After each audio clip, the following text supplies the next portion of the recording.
So as this white paper sets out, every area of the immigration system, work, family and study, will be tightened up so we have more control.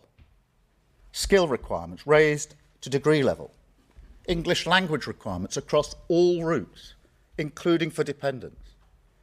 The time it takes to acquire settled status extended from 5 years to 10. And enforcement tougher than ever, because fair rules must be followed. Now, make no mistake, this plan means migration will fall. That's a promise. But I want to be very clear on this. If we do need to take further steps, if we do need to do more to release pressure on housing and our public services, then mark my words, we will.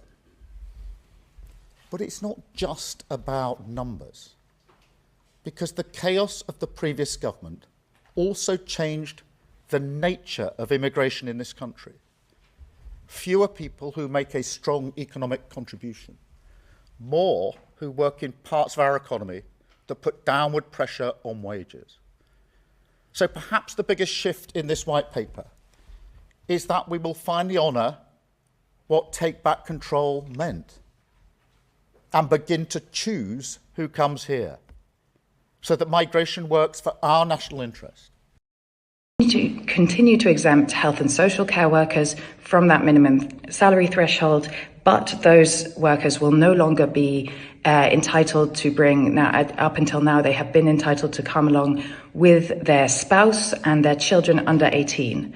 That will no longer be the case. They will have to come here and leave their family members behind in order to care for our own family members in our care system, which will be a significant decrease in the numbers because on average, there's sort of about, for each care worker that has come to work in the UK, on average, they've brought along one dependent with them, be that a child or a spouse.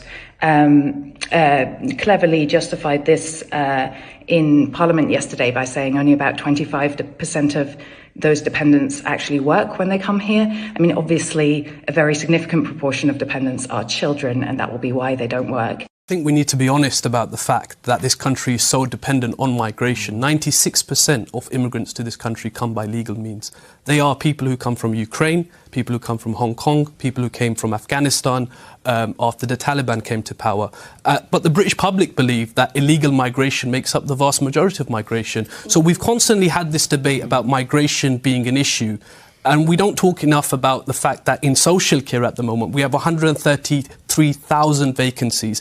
In the healthcare system, we have vacancies. In building sites, we have vacancies. We have a skills shortage. We have an ageing population. We have declining birth rates. And our economy is so dependent on migration, and the politicians know it. So when David Cameron said he's going to bring migration down to the tens of thousands, it was just unrealistic because our economy is so dependent on people from overseas. What do you say to that? I do want to say, though, when you look at the rhetoric you've had around asylum seekers, even under the Blair years, you had the demonisation of asylum seekers. That also has consequences for communities in this country. And we saw the consequences over the summer where you had people quite literally trying to burn down hotels housing asylum seekers. And I think when politicians don't show leadership and be honest about the benefits that migration brings to this country, I think that's a serious problem. We lack infrastructure, we lack investment in working class communities, and that creates a sense of resentment. We also have communities that have this great sense of loss when we lost industry, when we lost infrastructure, when we lost public services with austerity cuts. And I think we have to be honest about the challenges that working class communities face in terms of housing. We've not built enough social housing since the 1960s. Stop just blaming migrants for every single problem in British society. Let's be honest about the fact that governments have failed to invest in Britain as well.